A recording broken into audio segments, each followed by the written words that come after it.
Overwatch has always had trouble with balance, and some awful metas have almost killed the game. Today, we'll cover every broken meta in Overwatch's history, what heroes made these metas, and why these team compositions were so dominant. We'll start with the least broken metas and work our way towards the most broken meta in all of Overwatch. Our first meta was like being spawn camped, but from a distance. See, Brig was made specifically to counter dive heroes, so upon her release, Tracer fell out of the meta. Dive falling out of the meta created the perfect conditions for snipers to take hold, spawning the double sniper meta. Widowmaker and Hanzo rose to the top of the hero hierarchy, and the game became unplayable. Any peek, no matter how small, was a chance at being one-shot.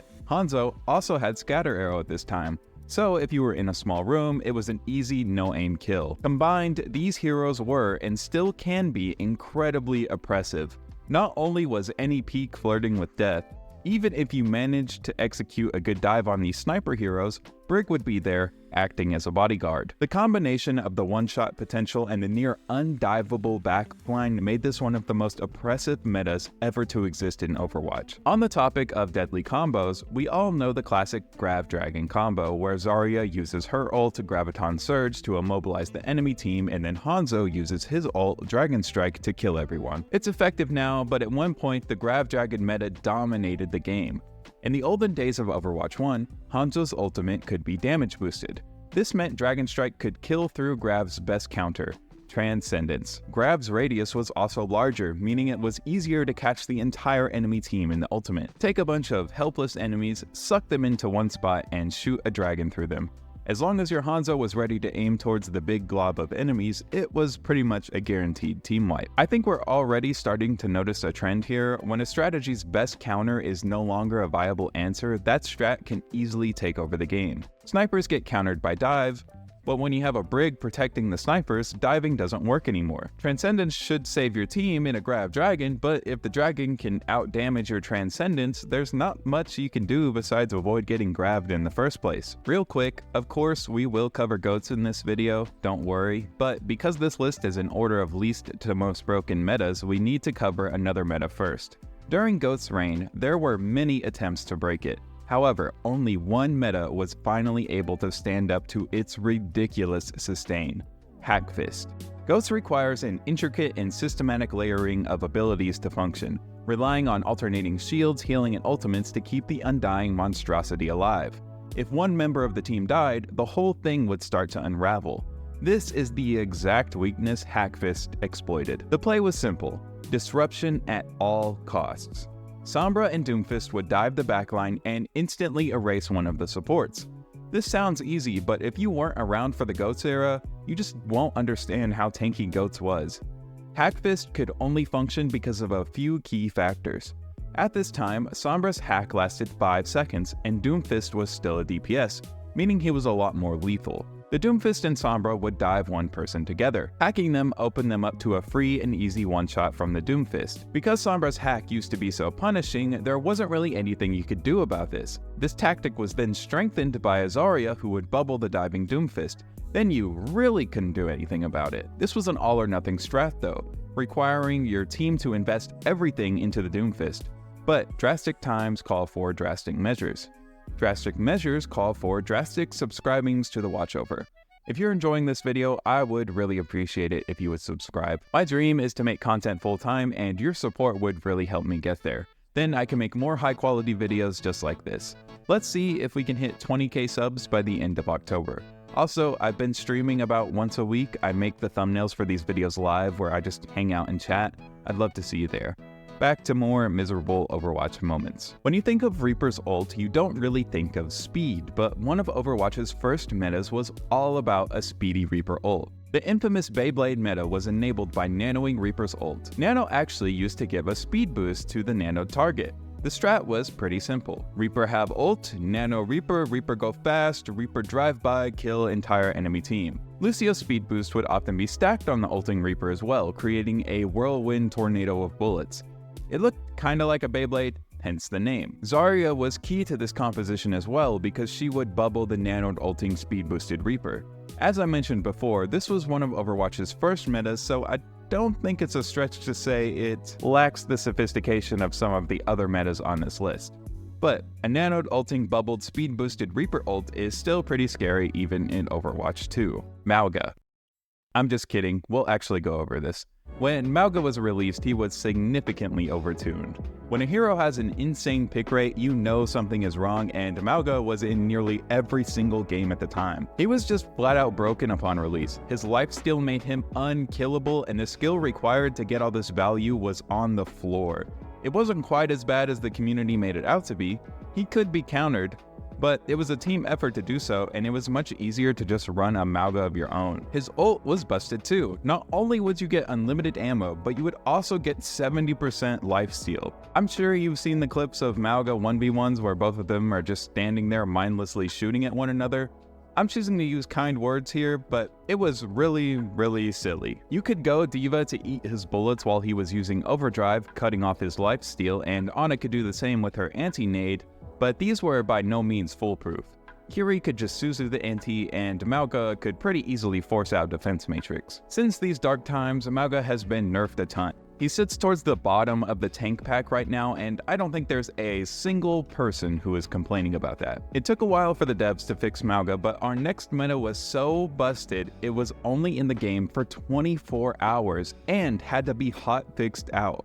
Because it was only in the game for a day, it's really just an honorable mention, but I really felt like it needed to be included in this list. Before there was a cap to the damage reduction in the game, enough could be stacked on Bastion to make him near immortal. Bastion's Sentry mode gave him the Ironclad passive, which provided a 35% damage reduction, and Ana's Nano Boost could be stacked on this to give him an additional 50% damage reduction. Plus, armor already provides damage reduction. All this was enough to create the perfect immortality elixir for little old Bastion.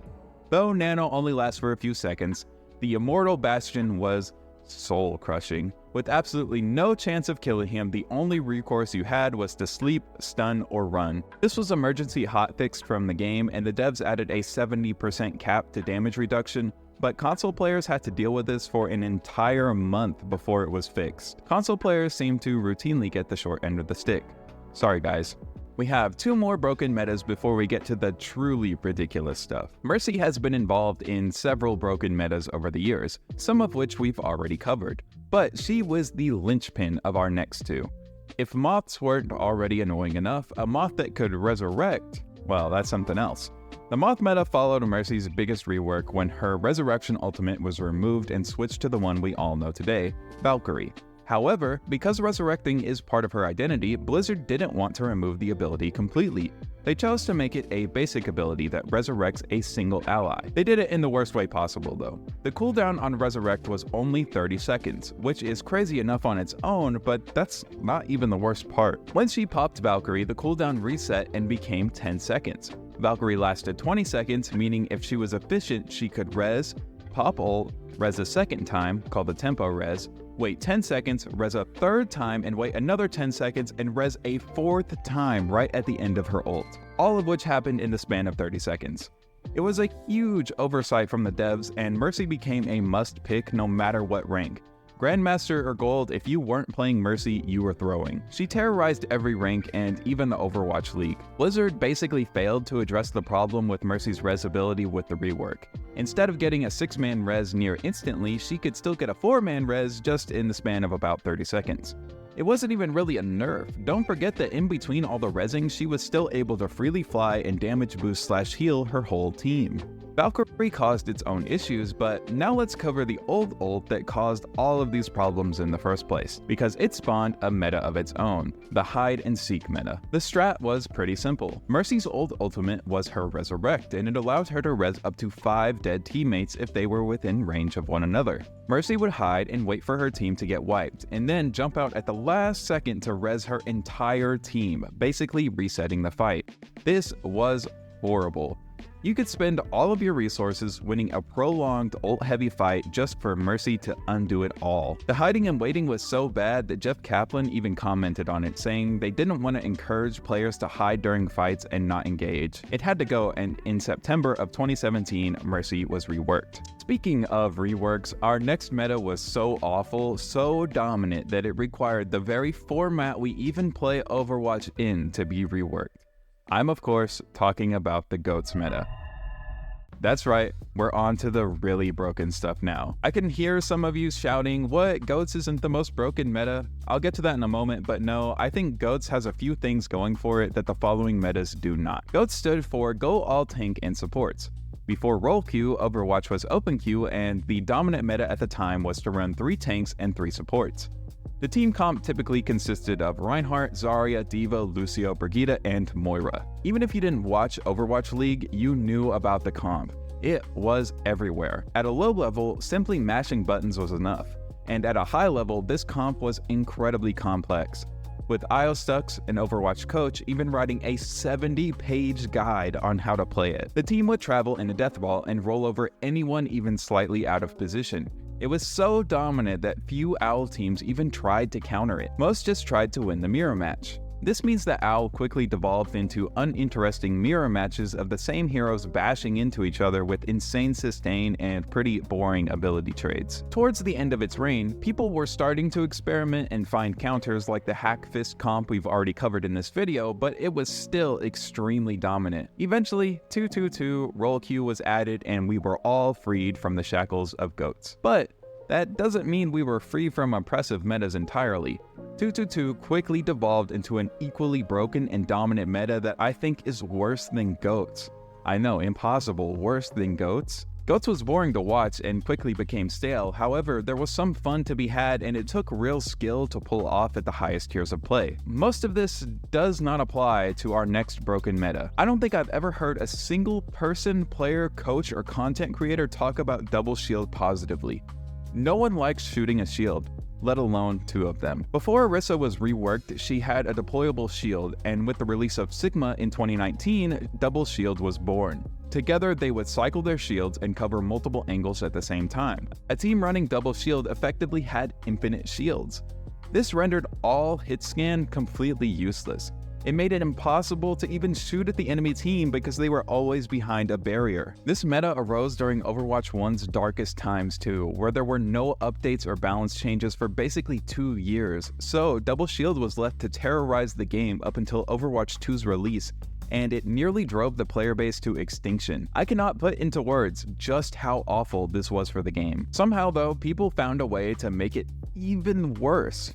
Nicknamed Pirate Ship because of the way you would set up on a payload with the shields that sort of look like sails, Double Shield with a Bastion was an even more dominant version of the original Double Shield comp. You would set up a Bastion in the most ideal spot, often on high grounds or on the payload, and then use 2 shields to protect him. Mercy would pocket him, providing healing, a damage boost, and a res if he somehow died. Then Baptiste would be able to AoE heal the entire team who were all bunched up together while holding onto Immortality Field if the team got into any trouble. Basically, Bastion got a 5-man pocket from the rest of his team. People tried a lot of different ways to counter this, but there were just so many layers of protection, so many fail-safes, it was pretty much impossible. People would try to go shield break heroes like Junkrat to break through the barriers. Doomfist could get past the shields, but once he did, he would get minced. You could get a Sombra to build an EMP and EMP the whole team, but no matter what, it was brutal trying to break this comp. This is probably the worst, most broken meta in all of Overwatch's history, made worse by the fact that Double Shield itself lasted 2 years. Good riddance to everything on this list. Do you have any broken meta horror stories? Let us know in the comments. If you'd like to learn about the history of PvE as a feature in Overwatch, watch this video here. Until next time, thanks for watching, and I'll see you in game.